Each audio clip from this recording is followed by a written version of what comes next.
અને બધા જ આધાર પુરાવા આપવાની તાકાત અમારામાં છે. આપવાના અમારી જવાબદારી નથી, યાદ રાખજો, નથી. કારણ કે સામાન્ય નાગરિક છે, અમે કહી શકીએ કે આ ખોટું છે. તપાસ કરવાની જવાબદારી તમારા બધાની છે, કારણ કે તમારા અંતર્ગત આવતી આ સંસ્થાઓ છે. કારણ કે સહકારી ક્ષેત્રના તમે વડા છો, જિલ્લાના વડા, તો સહકારી ક્ષેત્રના વડાના તરીકે તમારે ધ્યાન રાખવાનું છે.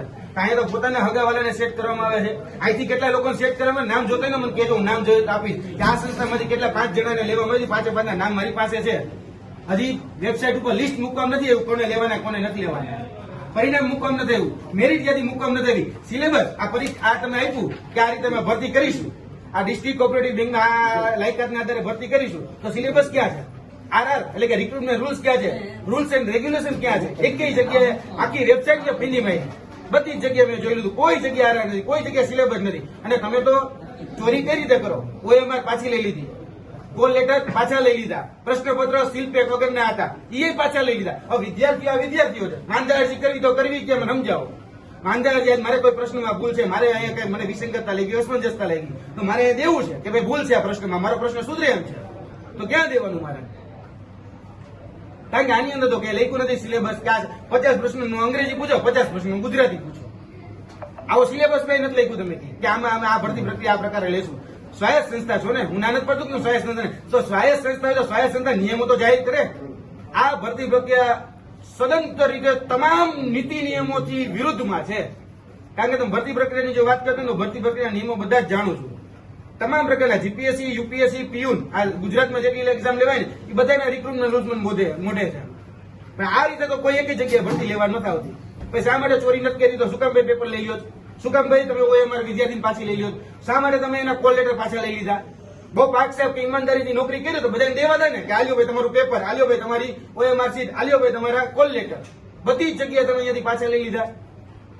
અને જે એજન્સીને કામ સોંપ્યું છે એ શંકાના દાયરામાં છે. અમારી પાસે ભલે અત્યારે પુરાવો નથી, પણ ભવિષ્યમાં પુરાવો લાવશું કે એના પોતાના કેટલા લોકોના સેટ કરવામાં એ પુરાવો 110% લાવશું. કારણ કે આ જે કંપનીનો મને એટલી ખબર છે કોના દ્વારા કોન્ટ્રાક્ટ મળ્યો છે, કોની એજન્સી છે એ હું જાણું છું. આ લાગતી વળગતી પોતાની માનીતી એજન્સીને આ કોન્ટ્રાક્ટ આપ્યો છે ને, હોમ એજન્સી, તમે જેના ગુણગાન ગાવ છો, બહુ પાક સાફ છે, બહુ ઈમાનદાર છે. આવું ભૂતકાળમાં ગુણ સેવાના સચિવ હતા કે અધ્યક્ષ હતા ને એવું કહેતા હતા કે TCS નો કોન્ટ્રાક્ટ, તો TCS ના આઈમાં જોઈ લો કે એક TCS એ પોતાના કર્મચારીની ભરતી કરવામાં પોતાના હગાવાલાને લીધા છે.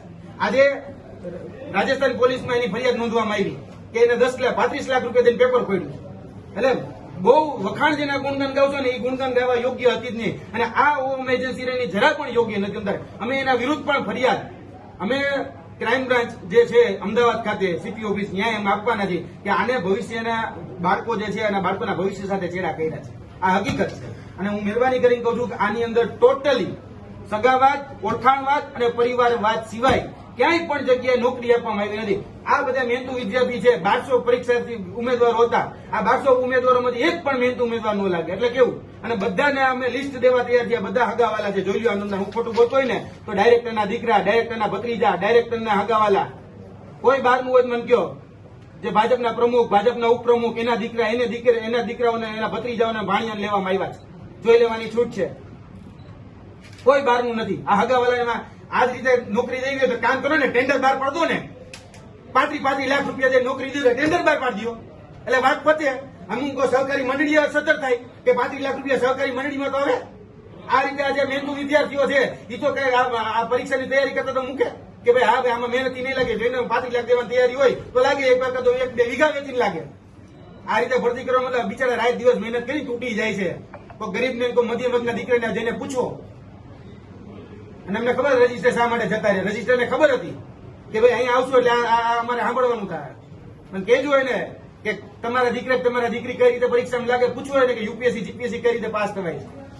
આ મહેનત કર્યા વગર હગાવાથી, ઓળખાણવાથી, ભ્રષ્ટાચારથી ભરતી કરવી હોય તો ટેન્ડર બહાર પાડ દો. આ રીતે ભરતી કરવાનો કોઈ મતલબ નથી. અને આ